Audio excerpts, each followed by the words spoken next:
الحمد لله رب العالمين والعاقبة للمتقين والصلاة والسلام على رسوله الكريم اما بعد.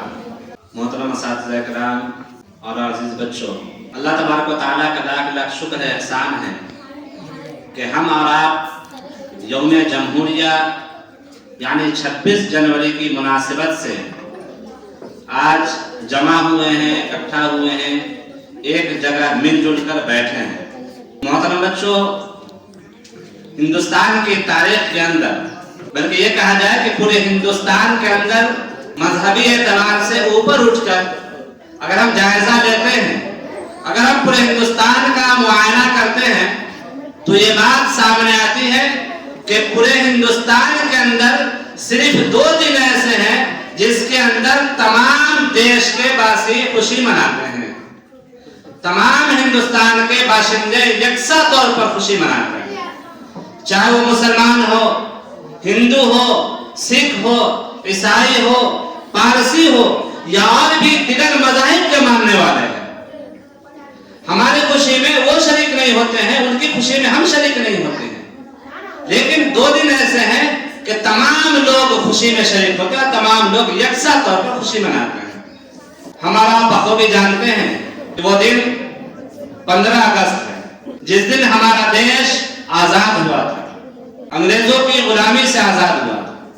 اور دوسرا وہ دن ہے کہ جس دن ہمارے ملک ہندوستان کا آئین بنا کر، قانون بنا کر اسے پورے ہندوستان کے اندر نافذ کیا گیا تھا کہ آخر ہندوستان کے اندر کون سے قاعدے لاگو ہوں گے، کون سا قانون کے اعتبار سے یہ ہمارا ملک ہندوستان چلے گا.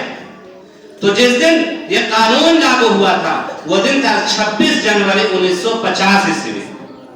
آزادی کا دن ہے 15 اگست 1947 عیسوی، اور جب قانون بنا کر نافذ کیا گیا تو وہ دن تھا 26 جنوری 1950 عیسوی. محترم سامعین کرام، ہمارا جس ملک کے اندر رہتے ہیں، جس ملک کے اندر ہمارا زندگی گزار رہے ہیں، یہ ایک جمہوری ملک ہے.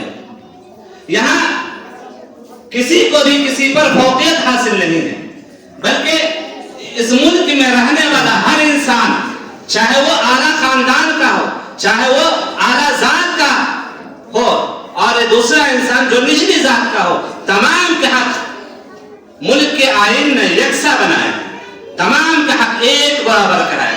اس ملک کے اندر کسی کو بھی کسی پر فوقیت نہیں ہے. ہمارا جو ملک ہے یہ 4 بنیادی قانون کے اعتبار سے چلتا ہے. 26 جنوری 1950 عیسوی میں جو قانون بنایا گیا اور نافذ کیا گیا، اس جمہوری ملک کے 4 ستون تھے. ان 4 ستون کے اوپر اس ملک کا قانون بنایا گیا اور اس ملک کو چلانے کے لیے کہا گیا. سب سے پہلا قانون یہ تھا کہ ملک کے اندر عدل و انصاف قائم ہو. اس قانون کا نام ہے عدلیہ، کہ یہاں اس ملک کے اندر عدل و انصاف کا کام ہوگا. ذات دیکھ کر، برادری دیکھ کر، شکل و صورت دیکھ کر، مال و پیسہ دیکھ کر اس ملک کے اندر انصاف نہیں ہوگا، بلکہ انصاف ہوگا قاعدہ قانون کے لحاظ سے، گواہی کے لحاظ سے، سچائی کے لحاظ سے. یہ دیکھ کر لوگوں کے درمیان عدل کیا جائے گا، انصاف کیا جائے گا. تو جمہوری ملک کے جو 4 سب سے بڑے ستون ہیں، اس کے اندر سب سے پہلا ستون ہے عدلیہ کا. عدل و انصاف تمام ملک کے اندر برابری کے ساتھ ہونا چاہیے. اور جمہوری ملک کا جو دوسرا سب سے بڑا ستون ہے وہ ہے مجلس مقننہ، یعنی ملک کے اندر ایسے قانون بنایا جائے، ایسے ایکٹ بنایا جائے جس کے اندر مذہبی اعتبار سے کسی کو نقصان نہ پہنچتا ہو، یا کسی کو اس قانون سے نقصان نہ پہنچانے کا ارادہ ہو، بلکہ ایسا قانون ہو جو تمام لوگوں پر یکساں طور پر لاگو ہو. اور تیسرا قانون تھا مجلس انتظامیہ، یعنی جو لوگ ملک کو چلانے والے ہیں، جو لوگ اوپر بیٹھ کر ملک پر اسٹیجوں پر حکومت کرتے ہیں، وہ لوگ کیسے ہونے چاہیے؟ وہ لوگ، ان لوگوں کا انتخاب ایسا ہونا چاہیے جو انصاف پسند ہو، امانت دار ہو، بےایمان گنڈے